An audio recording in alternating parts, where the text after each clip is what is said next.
Welcome to Langkah Inspirasi. Kita masuk ke segmen Aku Suka Informatika. Bismillahirrahmanirrahim. Assalamualaikum warahmatullahi wabarakatuh.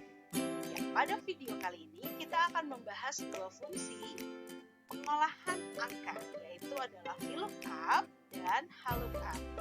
Coba deh teman-teman lihat kira-kira apa nih kesamaan dari dua fungsi ini. Sama-sama ada kata lookup ya.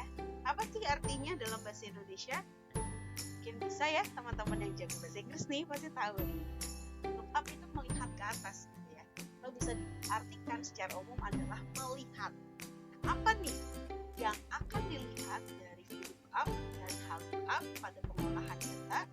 Penasaran gimana? Kita akan bahas video kali ini. Oke, bersama saya Putri Dewi Purnamasari, Ascom MTI. Kita akan mengenali fungsi VLOOKUP dan juga HLOOKUP.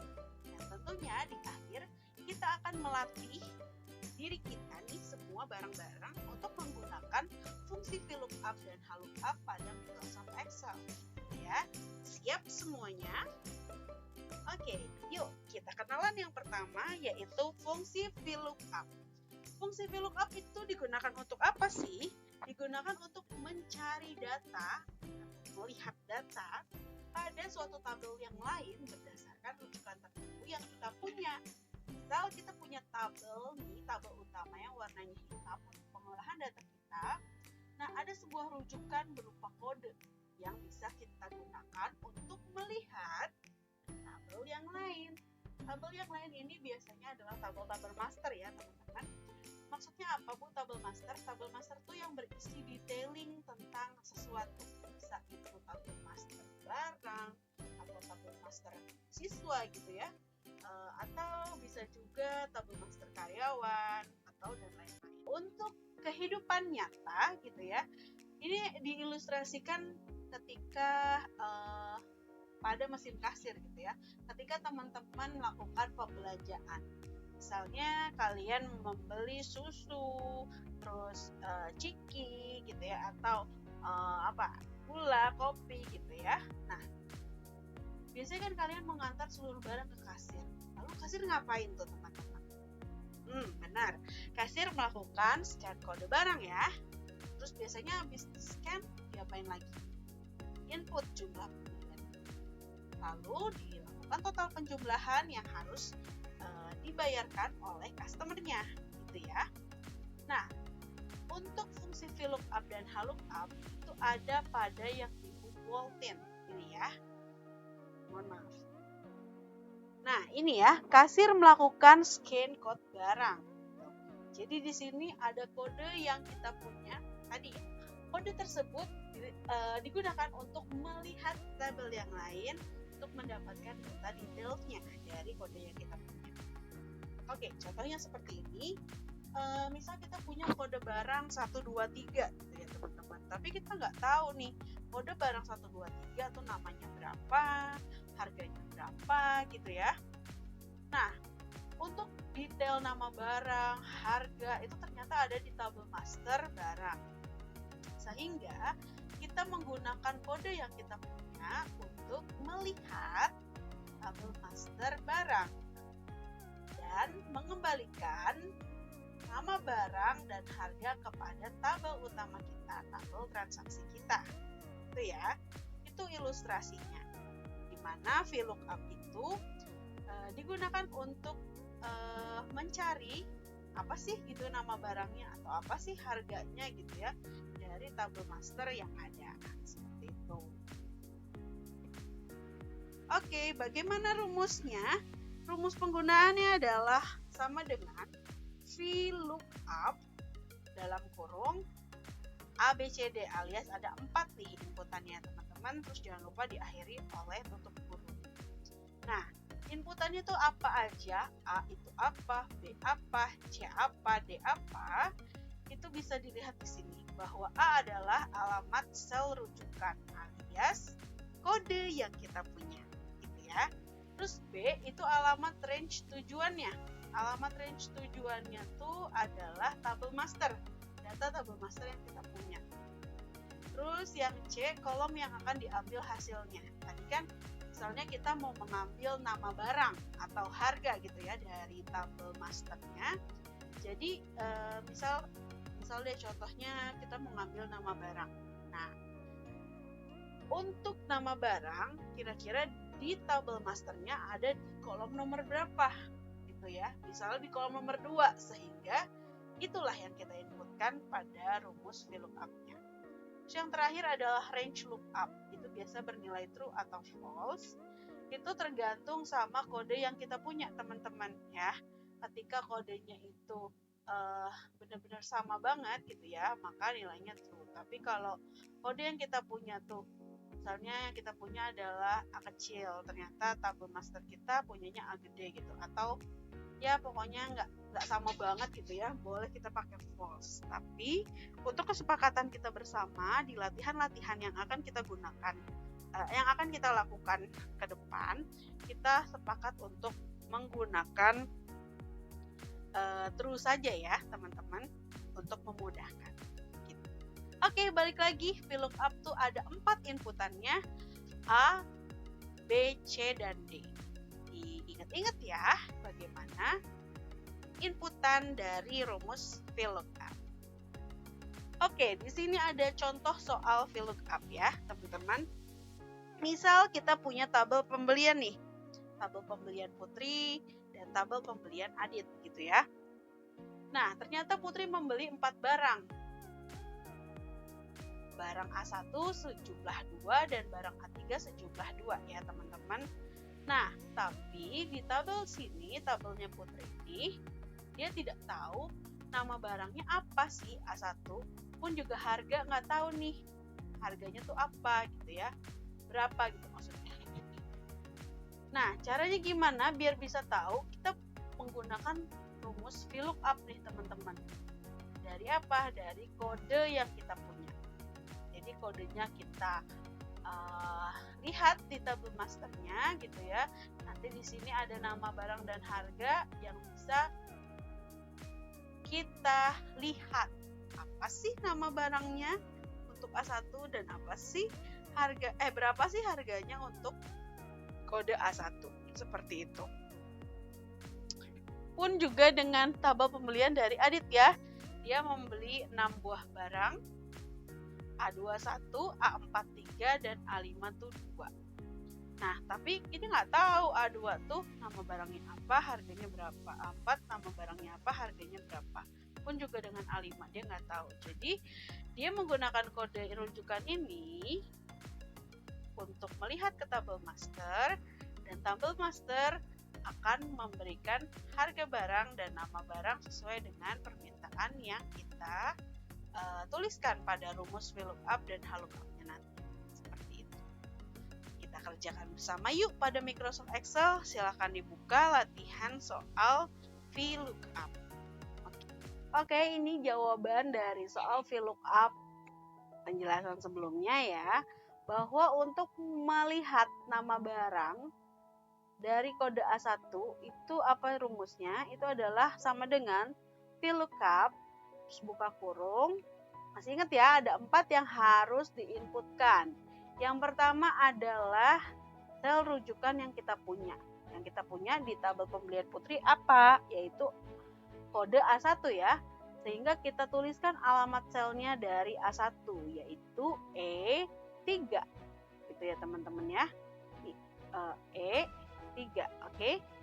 Terus yang kedua ini adalah data master kita atau data tabel tujuan kita yang mau kita lihat gitu ya.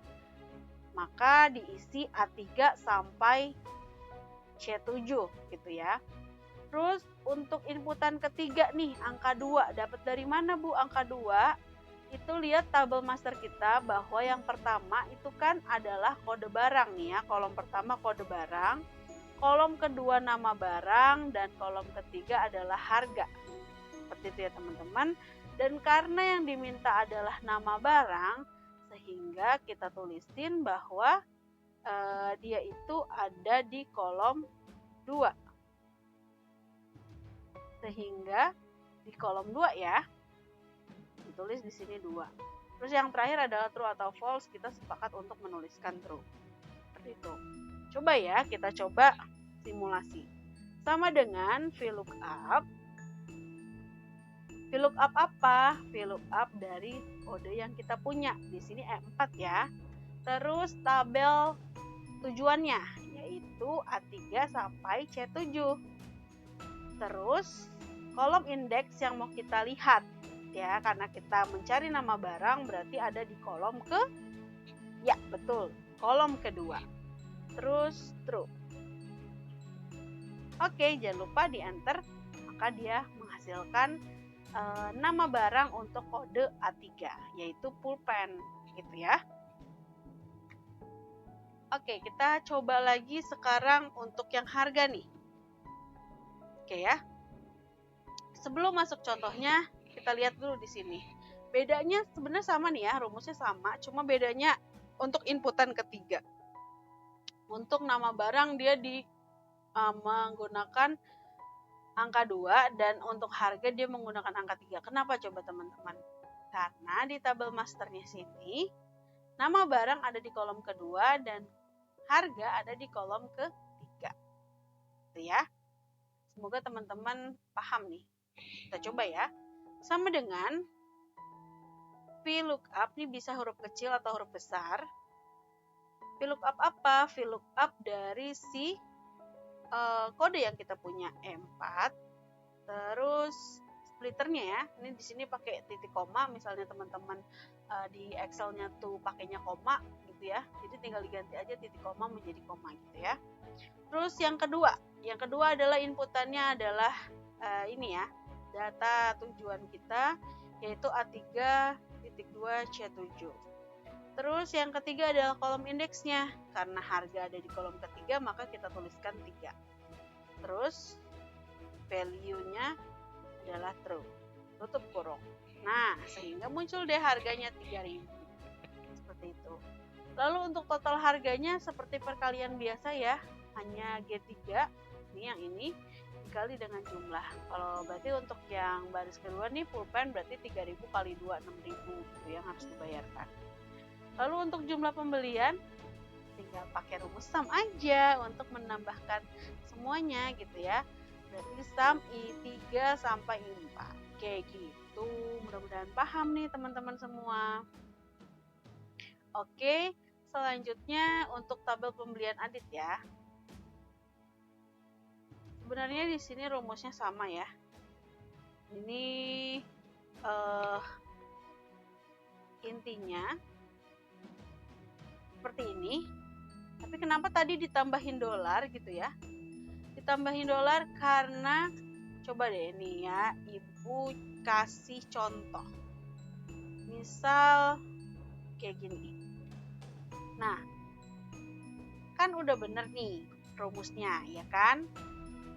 Bisa nggak Bu kalau seperti fungsi-fungsi yang lain? Jadi ketika sudah benar satu, tinggal kita tarik aja ke bawah. Jadi dia otomatis mengcopy rumus yang ada, gitu ya. Tapi sayangnya teman-teman, di sini tuh dia ikut bergeser gitu. Ketika tabel yang tadi E10 kan jadi E11. Nah ini juga dia ikut bergeser satu baris ke bawah, jadi A4 sampai C8. Padahal bukan itu ya tabel rujukan kita. Sehingga gimana nih solusinya? Solusinya harus dikunci, teman-teman. Kuncinya pakai apa? Ini contohnya pakai dolar ya. Diberikan dolar di setiap karakter dari alamat range-nya. Seperti itu. Jadi yang tadinya A3.2 C7 jadinya dolar A, dolar 3.2, dolar C, dolar 7. Kayak gitu. Jadi untuk memudahkan teman-teman juga ya ketika pengolahan datanya. Coba di sini dolarnya, oh ya, dolar A, dolar 3, dolar C, dolar 7. Oke, ketika sudah benar rumusnya tinggal kita copy ke bawah. Nah, di sini udah benar. Jadi dia nggak ikutan turun ke bawah gitu ya. Jadi dikunci deh di bagian sini. Gitu. Itu sebagai tambahan saja supaya kalian lebih paham. Ini namanya adalah absolute gitu ya. Bisa dicari di internet. Penggunaan dolar untuk mengkunci data yang ada. Seperti itu teman-teman. Mudah-mudahan paham ya penggunaan VLOOKUP-nya. Intinya ada 4 inputan. Inputannya apa aja? Yang pertama, kita ulang, dia adalah kode rujukannya. Yang kedua adalah tabel tujuannya. Yang ketiga adalah nomor dari kolomnya. Kalau VLOOKUP ya. Kalau HLOOKUP berarti nomor barisnya. Terus nilainya, true atau false. Kita sepakat untuk menggunakan nilai true aja. Tutup kurung. Seperti itu kira-kira teman-teman. Oke, insya Allah teman-teman sudah paham ya bagaimana penggunaan VLOOKUP ketika dilakukan pengolahan data. Seperti itu. VLOOKUP, di sini Ibu mau mereminder bahwa VLOOKUP vertical lookup. Jadi, dia akan melihat tabel master yang memiliki data secara vertikal atau memiliki data per kolom gitu ya. Misal kode tuh ada di kolom 1, nama barang kolom 2, harga di kolom 3. Kayak gitu. Ya. Jadi datanya itu secara vertikal, Oke. Tapi untuk HLOOKUP gitu ya, atau horizontal lookup, jadi tabel masternya berupa baris ya, horizontal. Kode di baris pertama, nama barang di baris kedua, dan harga di baris ketiga. Seperti itu. Jadi kalau mau dibedain sama yang tadi ya, ini untuk VLOOKUP dia per kolom tabel masternya. Kalau misalnya HLOOKUP dia per baris. Seperti itu ya teman-teman. Mudah-mudahan teman-teman bisa tahu nih bedanya gitu ya. Rumusnya seperti apa? Sama kayak rumus VLOOKUP, ada 4 juga inputannya, cuma bedanya di bagian C nih. Di bagian C yang dilihat adalah baris yang akan diambil hasilnya atau dilihat hasilnya gitu ya. Contohnya seperti ini teman-teman. Nih, sama masih tabel pembelian Putri dan Adit, tapi di sini tabel masternya kita rubah. Dia formatnya dia per baris gitu ya teman-teman, sehingga untuk mengambil data nama barang dan harga pada tabel master gitu harus dilakukan menggunakan rumus HLOOKUP alias horizontal lookup. Kenapa? Karena tabel masternya berupa horizontal, berformat horizontal ya. Kode ada di baris pertama, nama barang di baris kedua, dan harga di baris ketiga. Itu. Nah, ini kesimpulannya bahwa kita sudah mempelajari 2 hal, yaitu VLOOKUP dan HLOOKUP ya. Dan kedua rumus ini digunakan untuk apa? Untuk mencari data pada suatu tabel berdasarkan rujukan tertentu. Kalau tadi contohnya berarti digunakan untuk mencari data nama barang dan harga gitu ya pada tabel master barang berdasarkan kode barang. Kayak gitu. Nah, mudahan paham ya teman-teman semua di sini. Oke, ini rumus-rumus yang sudah teman-teman pelajari ya. Di video kali ini belajar tentang rumus VLOOKUP dan HLOOKUP gitu ya, VLOOKUP dan HLOOKUP. Terus minggu lalu belajar tentang if tunggal dan if majemuk. Lalu di pertemuan sebelumnya ada logika ya, logika AND, OR, dan logika NOT. Dan sebelumnya lagi ada 5 rumus dasar, sum, average, max, min, dan count. Semoga teman-teman bisa paham semua rumus-rumus yang ada, karena ini adalah sebagai bekal kalian melakukan pengolahan data pada pertemuan-pertemuan atau video-video selanjutnya. Seperti itu, terima kasih. Wassalamualaikum warahmatullahi wabarakatuh. Jangan lupa di subscribe Langkah Inspirasi. Jangan lupa juga untuk like dan komen di bawah ya. Plus tetap ingat 5M ya teman-teman semua. Pakai masker, cuci tangan, menjaga jarak, menghindari kerumunan, dan mengurangi mobilitas. Jangan lupa satu D-nya terus berdoa. Oke deh, bye!